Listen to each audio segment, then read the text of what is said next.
Hi, Olivia. Again. Hello.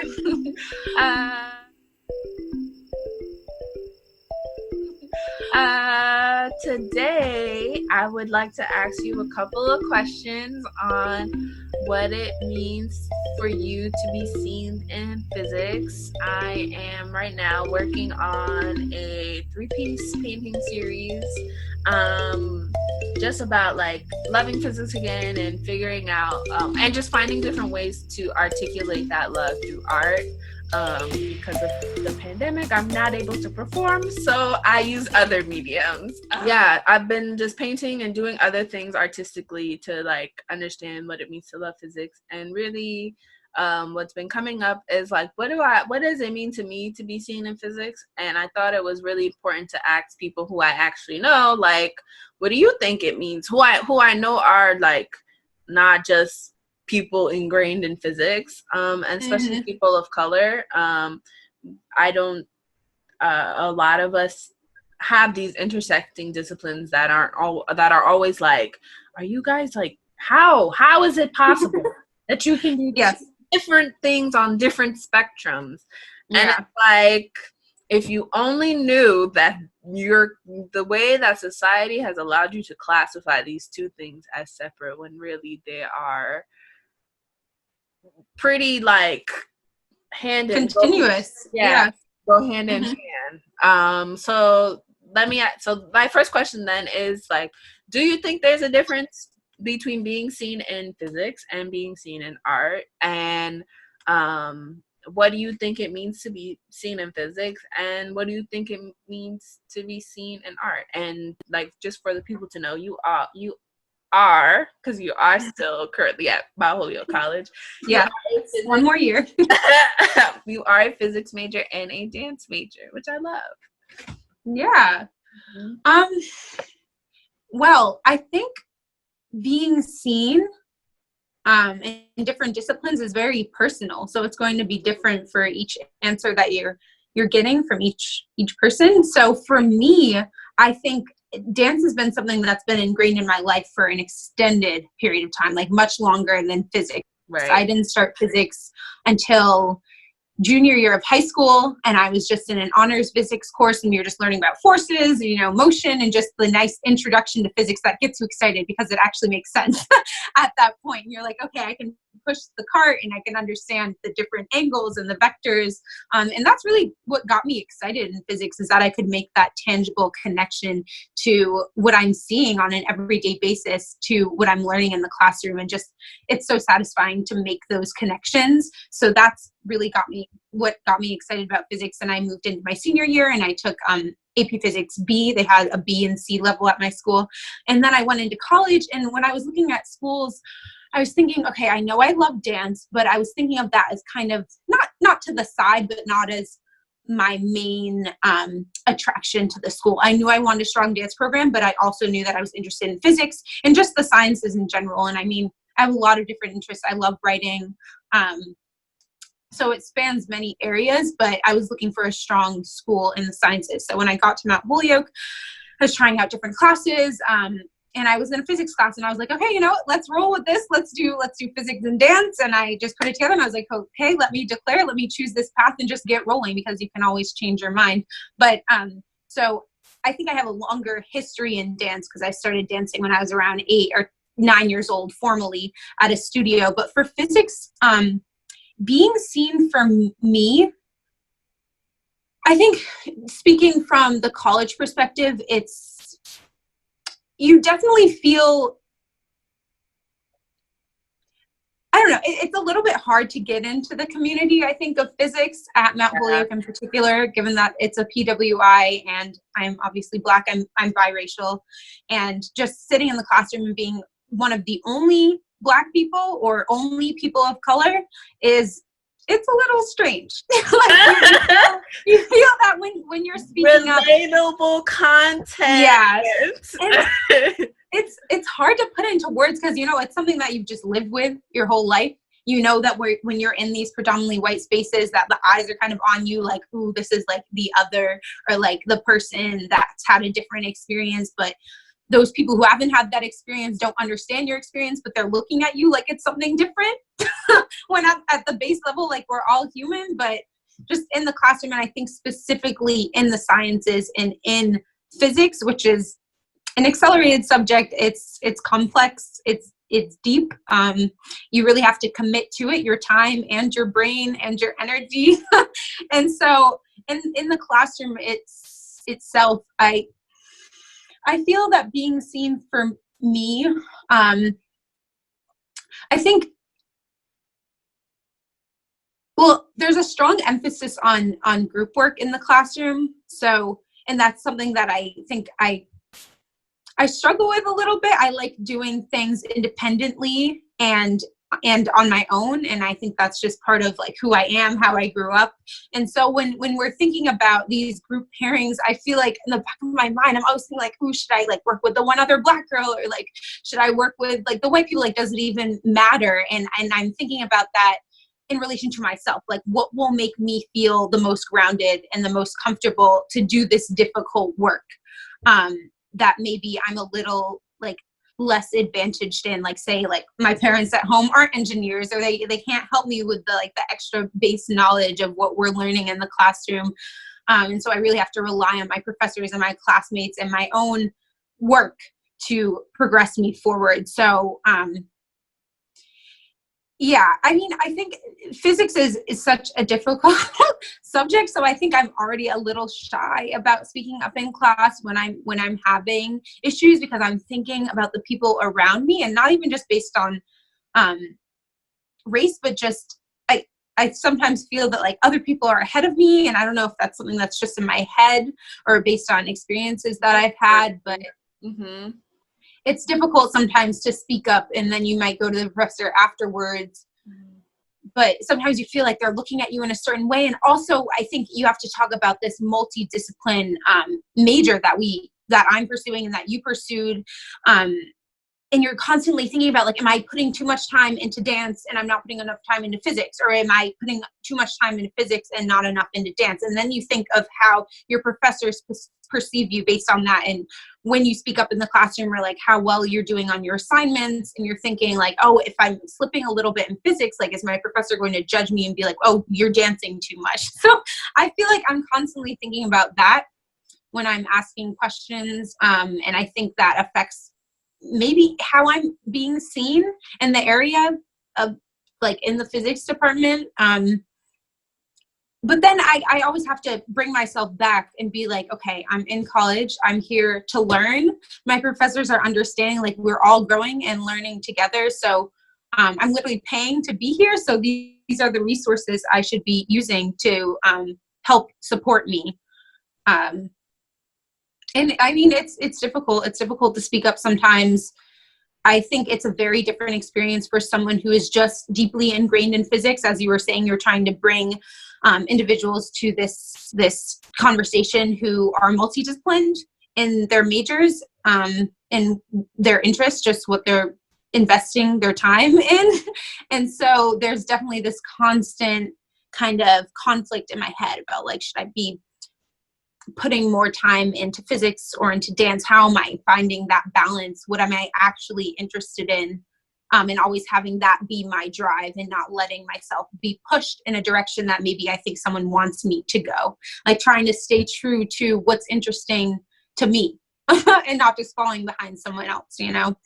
And then, yeah. So I was just gonna say, I totally understand like what you're going through. I think when I was there, like I was like, all right, I'm just doing these two things. I mean, and there were times where I like had to like sacrifice not fully committing myself into theater because I had physics homework and I wasn't understanding it to the best of my ability. And like there were times where it just felt like, you know, being in two subjects that are very high demanding of both like your mental but also like your physical being can be really intense. And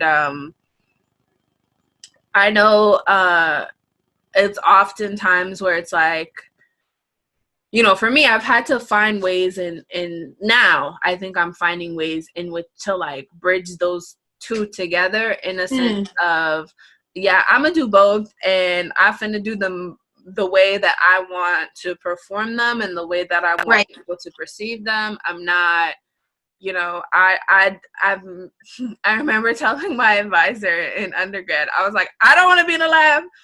I don't want to be in an office space. And she was like, okay, let's work with this, you know? And I mean, that's how I ended up where I ended up in terms of physics education research. But it wasn't something that I was like really open in and actually saw a future at that point in undergrad. Like I was just studying physics because I liked it in high school, and I thought it was really cool. And then I got, you know, when you get like pushed into the culture and pushed into like how problems should be done, or even the group work. I don't know how you can do physics independently. Me, all here for the group work. That's great. Yeah, because I mean, when you first out, a lot of it is very like, okay, I can do this on my own. But then as like you grow and like you finding that the classroom sizes are smaller and like the material is much more dense, and you know, you look around and you're like, it's only me in here. The professors are. And I mean, I think one thing that I love about the department is that regardless how like that imposter syndrome was like kicking in like full speed of like, you don't belong here, you don't need to be here, my professors were encouraging, and they actually made me feel very seen in a space where they knew and understand. I think they knew and understand like the value that I held in the department, which I've never experienced in I guess high school. Even though obviously high school and college are very different. But I think like even now, being outside of that environment, like, and you know, doing a year in grad school and being like, okay, this is like opposite of what I want and what I needed and what I was provided, and I'm really thankful for that. But I think in theater, I was doing a lot in theater. I wasn't just like acting. I was building sets, I was painting. I loved it. I loved all of it. And sometimes they were so cool. things.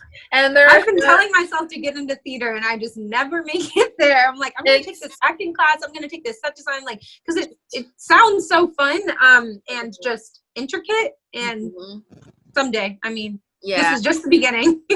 I mean, it doesn't just like, I took like a choreography of violence class. That was great. Swords and daggers, and I loved it. You know, and there were, you know, the faculty were great as well, but there was also the side that I think, because I also felt like in theater, because I was doing physics, it was like, okay, it seems like your priorities are science more and not theater. And it's like, no, they're much more ingrained in theater and I guess I didn't have the words or the stamina really at that time to say like, I'm trying to be as in it, like head first, diving into the department and being involved as I need and want to be. And I think that's how I ended up doing other things. You know, it was more of like work study of working in the scenic shop and helping out in the department, rather than it being like, this is what I'm like passionate about. I mean, but I was also like, co-coach of Mikasa, which is our African and Caribbean students organization on campus. And so I was also like planning events, and like I was doing a lot. You're straddling everything. And you don't using it all. And like I guess I didn't see it. Like there was one semester I took like 6 classes and was I mean, you only get 4 years, so you're trying to make the best of it. You're trying to get it all, you know. really, I really, well, I did graduate in 3.5 because I was a springy, so that was oh also. my God, you're a springy. Yeah. I did not know. I was a springy, so I was already a semester late, and so I felt like I had to make up in every possible way, and I think a lot of it too, I didn't give myself the liberty of recognizing that I was being seen in these spaces. And so like it's very relatable of like what you're talking about, and it's very reminiscent of like how I was feeling in, you know, when I was there. I miss it so much. I miss it so much. But it's okay, I guess, you know. Grad school. What? Oh. Is there any comparison?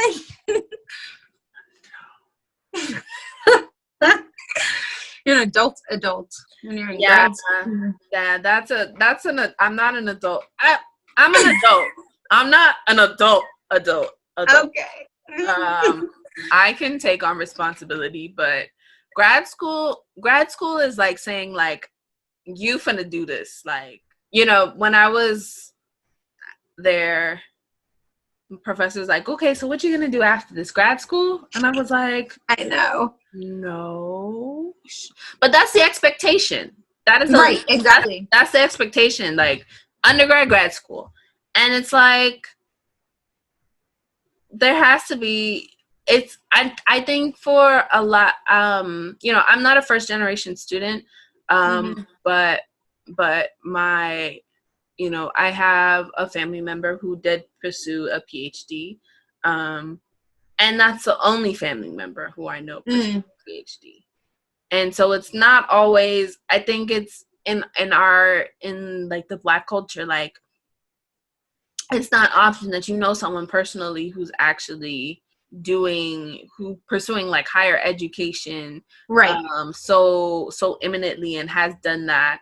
And it's very strange and peculiar to us because like I never had thoughts about grad school until like I was actually there and being right. Like, oh, this is a thing. Like it's not just an undergraduate thing and then you just have this degree. It's like, no, you pursue it to the end.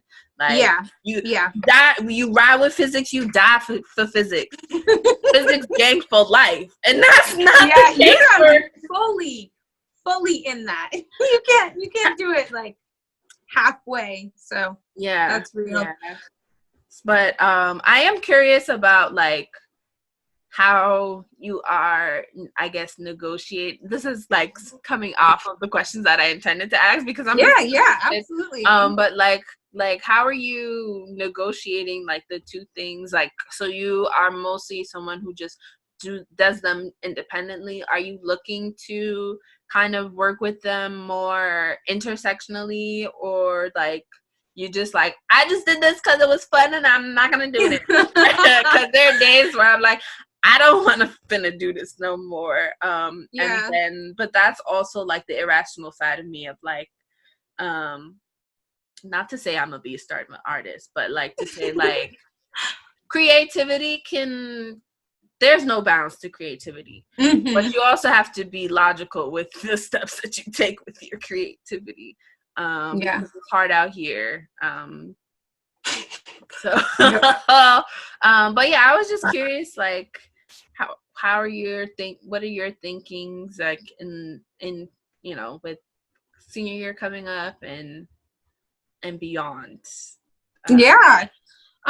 Well, when I got into Mount Holyoke and I declared my separate physics dance, so many professors and so many people that I was just talking to, they were like, why do you combine them? Like, you know, physics is dance and dance is physics. And I was like, yeah, you know, it is. But I guess I was just going sort of with habit of being like, dance was always this separate thing from school. So I was like, no, I'm just going to do dance over here. I'm going to do physics over there. And if I find something that's calling me, that's like, ooh, this is a nice connection that I'm seeing develop, I was going to give myself a year or so to see if I found any of those connections. Because I think for building a special major at our school, you have to choose all of your own courses. So you really have to have a pretty tight-knit goal that you're trying to achieve. You don't want to just go in and say like, okay, I have a foundation of how these may connect. Like, you know, you want to have a pretty well thought out plan. So I didn't have that. So I was like, I'm going to do these separately and see where it takes me, and find what I was interested in each of those disciplines.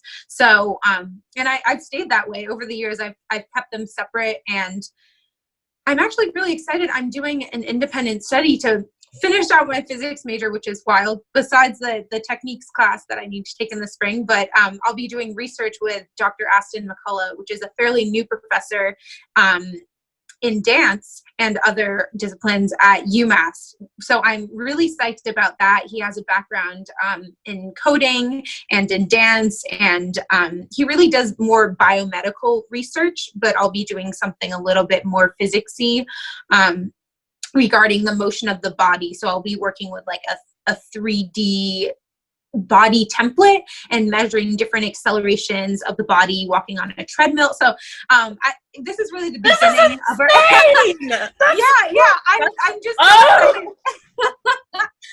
I'm like really just melting. Like that is a big I love to hear it. I'm sorry. It's just wild because when I got into Mount Holyoke, I didn't know any professors like that who were looking at dance and physics together or dance and science together besides like, I don't know, the physiology teachers or like anatomy maybe. But the fact that Dr. McCullough came into UMass and I was able to connect with him. I actually went to one of his like health and wellness workshops that he hosted at the beginning of this past spring semester at UMass for 1 credit on like a Saturday. But I really felt a strong connection with him. And so I don't know, I'm really excited to work on this project. And I was a little nervous going into my senior year because originally I was supposed to take electronics and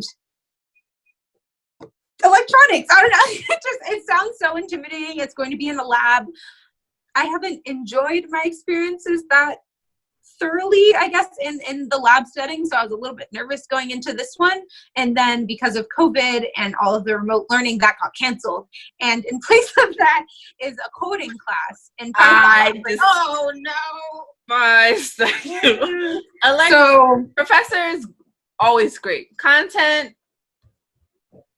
Yeah, I was not too thrilled about that, going from electronics to now you have to take this coding class or you have to do an independent study. I was like, independent study. And the fact that Aston was there, I was like, okay, this is my opportunity to work with him and bring that connection of physics and dance. So it was kind of perfect in that way. And I'm super excited to see what we're going to develop over the course of the fall. And I'm planning on only working with him for the fall. But I mean, if we really get into something that feels that it can go for a longer period of time, maybe I'll do it over the course of the spring as well. So yeah, I'm actually super psyched to see where that goes. I mean, I wish I could be present and on campus so I could work in the lab with him, but I'm going to have to do it remotely. But yeah, so I guess that'll tie the physics and the dancing together for me, and who knows what's going to come out of that. So I'm really stoked. Yeah. I'm excited for you, as you can see. I melt. Yeah, I always melt. A little dance over there. I always melt when I hear like this intersectionality happening, and I'm like, yay! All of that, like it's like it can be done, you know. And right. I guess my next question is like, is it that important to have these conversations about, you know, intersection of science and intersection of art, or physics and art? What do you think? Yeah, I think it's so important to have these conversations. I guess I'm going to say that coming from someone who is doing physics and dance, so two sides of the brain, someone might argue, but I think it's a great way to introduce, I think, younger individuals to the area, to the subjects, through something maybe that they're already passionate about in the arts, and say, how can we connect this to physics, or how can we connect this to biology? So maybe it doesn't look as something that's intimidating and sciencey. You know, building that bridge is so important to just change your relationship to a practice. And it can open so many doors, because many times, and I'm sure we've all experienced this, you're like blocking yourself off in your head and you're limiting yourself just based on this perception of something you may have without actually investigating it and trying it. You like block yourself off from the jump and say like, no, I can't do that. But then you dip your toe and you're like, like maybe you start to feel your way around. So I think that's important, having these conversations and building that bridge and saying that, you know, dance can connect to physics, theater can connect to physics. It's more than just sciencey, you know, and that just goes to show you that everything in life is interconnected, and it all exists for that reason, is to interlace with each other. You can't put things in boxes. That's just unnatural. So I think, these conversations, especially starting when with young children, is really important to have, to show them that there is this path for you that you can make for yourself if it doesn't already exist. That's something that I'm really discovering this summer, is that if the opportunity that you want doesn't exist, you can create it. You just have to link with the right people. You have to get your voice out there. You have to have conversations with multiple people. Some of them may go well, some you may not learn anything, but just the fact that you're putting yourself out there and talking and staying in conversation, because new things develop every day. You never know what's going on if you're not out there and searching for it. So yeah, I think it's essential, and it's something that needs to be talked more about in academia in general. Yeah, absolutely. Yeah, and that's why I think it's so awesome that you're having these conversations and sharing this with everyone. Yeah. Watching, so. Yeah. I'm trying to. It's very new, you know. Right. I think it's also very, the conversation isn't strange because everyone who I know is doing this stuff, you know, but to other people, it's like this peculiar thing of like, there's like, I've seen where there's like a lot of resistance for people who want to claim STEAM instead of STEM. And it's like, you can benefit so much by having this artistic aspect play into a lot of the science and technology realm. You know, as a visual person, like I'm a visual learner. Sometimes if you just auditory read me science, I'm not gonna understand it. I'm not gonna know how H2O looks if you just say it's an H_2 and an O. I mean, obviously now that's not a very good example. But so there's a lot of benefits in actually also like feeling the way that your body can move, or like feel the forces and visually concept it. Like even flux, flux took me the longest to understand. And like, having something that is like physical, that is not, in this 3-dimensional space that we hold, and trying to iterate it in a performance art aspect has been very helpful for me in learning the concept and learning the material, and being confident enough to discuss it with others. That's an awesome point about different ways of learning, and how bridging the arts and the sciences can elevate a multitude of different styles of learning. Because like you're saying, not everyone learns the same way. That's awesome and essential. So for sure. Yeah. Well, I appreciate you coming and talking with me, bantering about our disciplines and the stuff that gets me excited, and and I hope that I wish you all the best in like your endeavors.